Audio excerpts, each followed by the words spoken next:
Hello. So I've been getting some questions about lock thickness and lock frizz and maintenance and a couple of other things. And so I figured I would go ahead and answer some questions because one of the questions that I got was how do I deal with frizz and lock maintenance, and what did I do during the ugly phases or the ugly stages of locks. Okay, this is going to sound how it sounds, I promise.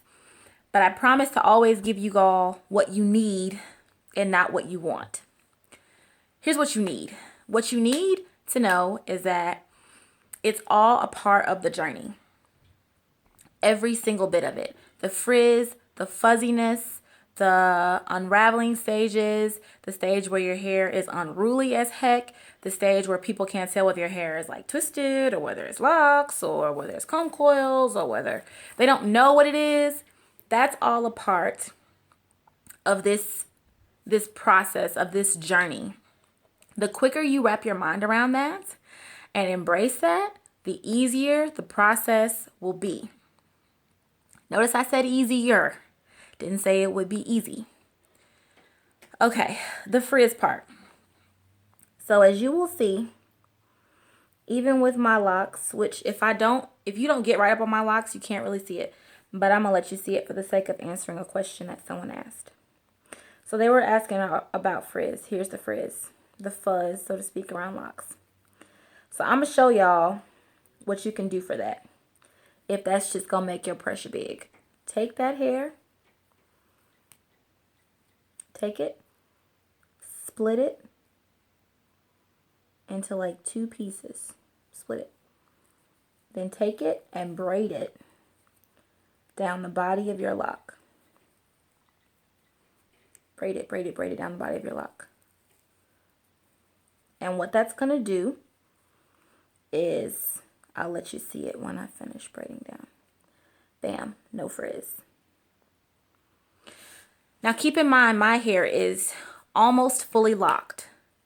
So when I say almost, there are like probably about 2 to 4 locks that are not 100% locked from the root of my hair all the way down to the ends. Those 4 locks I could probably, actually, I can't point out to you. They're these 2 in the front because I combined them last, and there are 2 more in the back that I popped some rubber bands around the very end of the body of the lock so that it does not unravel. So that takes care of the frizz part.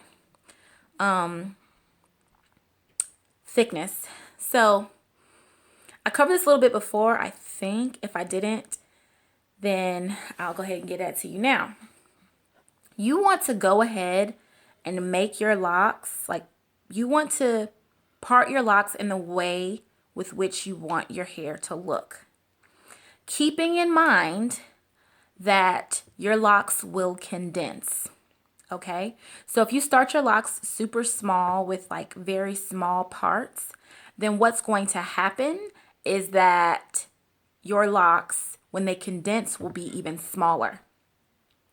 So if you know you want your locks thick, if you're like, I want thick locks, I do not want thin locks, then you need to part your hair accordingly. Now I think I'll go through and show you. No, the lighting was kind of sucky. Sorry, y'all. Actually, hold on a second. Let's see if I can fix that. Okay, it's a little bit better, I think. Let's turn this way. So, like you'll see right here. Look at how thick that is.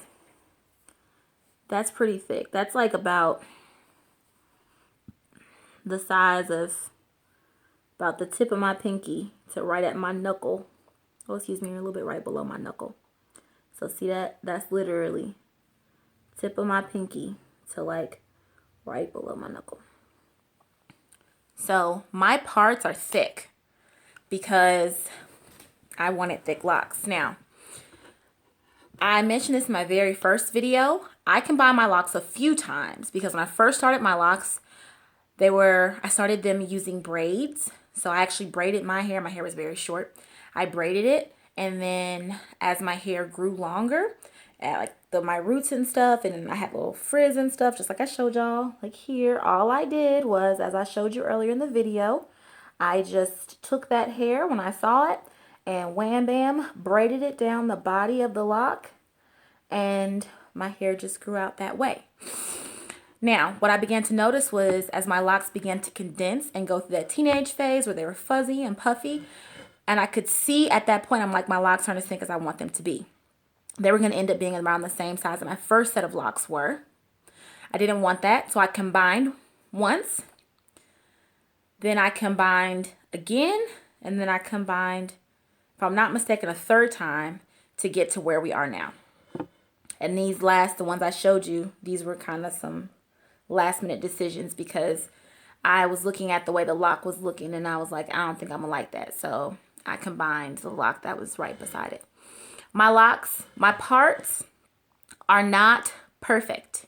When I first started my locks, I did go through and part my hair and braid my hair through. As I combined them, I didn't really give a crap about the parts, to be perfectly honest. I just looped it through the root, twisted it down the body of the lock, and let it combine. So that takes care of the thickness. The thickness is one of those things where early on, if you can catch the thickness early on, if you can realize early on what your locks look like as opposed to what you think they might look like. So remember that thing I told you. Remember that they will condense. If you start looking at your parts and going, dang, if my locks condensed from this size and got tighter, would I be pleased with the size? If your answer is no, combine them right then, because it's easier to combine your locks when they're in that teenage phase and they're all fuzzy. Because if you need to, you can just take down one lock and braid it down the body of the other, or you can loop it through the roots and twist it down. Once your locks lock, once they're completely locked, meaning from the part of your hair that is locked, not the root, but once it's locked from here to here and it's longer, it is hard as fudge to combine them. Now, the methodology might be different. So you're going to need to either do twisting through the roots or looping through the roots and interlocking, two-strand twisting and then securing the ends, sewing it down, sewing locks together, that's another methodology you could use, or you could braid the locks together. But it's just going to take a little bit longer because you have fully locked hair that you're trying to essentially merge together, and that takes time. Okay? So I also got a question about how long did it take my hair approximately to lock. Now you'll remember I told you I combined a couple of times, but if I would not have combined them 1, 2, 3 times, I would have likely been locked at about a year, about a year. My texture's soft. Now, because it's soft, tends to take me a little bit longer to lock my hair. This is my second set of locks, as I said before. Now, I'll tell you right now, that back row, my back row locks always locks fastest. Always. You want to know why that is? Because I'm not touching it. What you do, the areas of your hair that you touch the most or play with the most, those are the areas that tend to take a little bit longer to lock, in my experience. So my back row locked first, and I was pretty pleased with that. But yeah, so catch it early on. If you know you want to have thicker locks, look at your locks when they're in that teenage phase and start making combinations there, because that's going to be the time where you're going to want to do it. Thickness, talked about that. Frizz, talked about that. Awkward stages. If you're one of those people who is like, okay, Ty, you told me just to kind of embrace it, but what else? Okay, so then it's probably time for you to invest in some hats. One thing I did with my very first set of locks is I got like 8 or 9 like Scully's like hats, because when I locked my hair initially, it was, or when I began locking my hair, my first set of locks, I started with comb coils. And well, professionally, I did it myself with braids, and then I came back and let a loctician actually go through and professionally do my hair. She did comb coils, and it was getting cold at that time, so I pretty much just kept my head covered. I had lots of beanies and Scullies and hats and stuff like that I wore to kind of give me a little comfort blanket, because I was not used to not having hair or long hair, excuse me. I had hair, I just didn't have hair the length that I would have preferred it to be. And that kind of helped me get through it. I have seen people who said they've used 2-strand twists. With my last set of locks before I cut them, I did braid my hair. So I took some like canker hair and braided my hair, like braided the canker hair onto my locks and made my hair longer. You can do that. That's an option. But I would really encourage you to embrace it. I'm not just telling y'all that, I promise. Embrace that stage, because every single stage of this journey is special. I don't care what anyone says. Every single stage of this journey is special. You need to learn how to deal with your hair. That's the whole point of this journey, in my opinion, is for you to learn how to deal with your hair. The better you learn how, the more effective you become, with doing your hair and managing your hair, the more comfortable you're going to feel with your crown. That's the best advice I can give you. Learn how to do it. Learn how to deal with it. Learn how to deal with the phases. Like, do I want my hair long? Absolutely. Like I said in one of my other videos, I can't wait to put my hair in a big messy bun. But right now, I love the fact that I can slap some Bantu knots in my hair and my hair isn't like scratching against my neck. And when I'm asleep, I don't think that stuff is crawling on me because my locks are like down to my shoulders. That was my last set. And I love that my hair is out of my face, and that I love that I don't need 1,000 scrunchies, which really turn into a bunch of headbands because my hair is way too thick for regular scrunchies.